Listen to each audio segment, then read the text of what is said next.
Ikaw ba ay may halaga?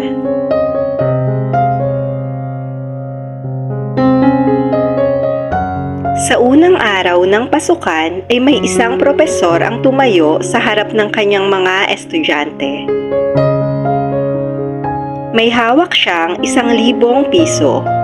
Itinaas niya iyon at nagtanong, "Sino sa inyo ang may gusto nito?" Masayang nagtaas ng kamay ang lahat ng kanyang mga estudyante.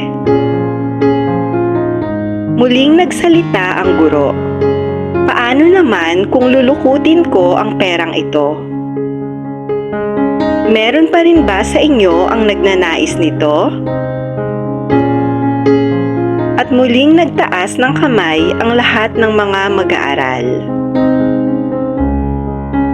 Ngayon ay ilalapag ko naman ang perang ito sa maruming sahig at saka ko tatapakan.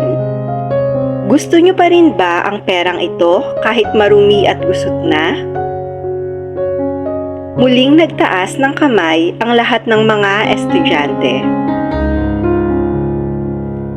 Class, sana ay nakita niyo ang napakahalagang aral na ito.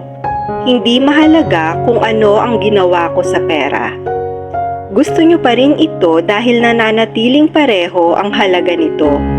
Kahit na may lukot at dumi ay nagkakahalaga pa rin ito ng 1,000 piso. Gayun din sa ating sarili. May mga pagkakataon sa ating buhay na makakaranas tayo ng pagkadapa at pasakit.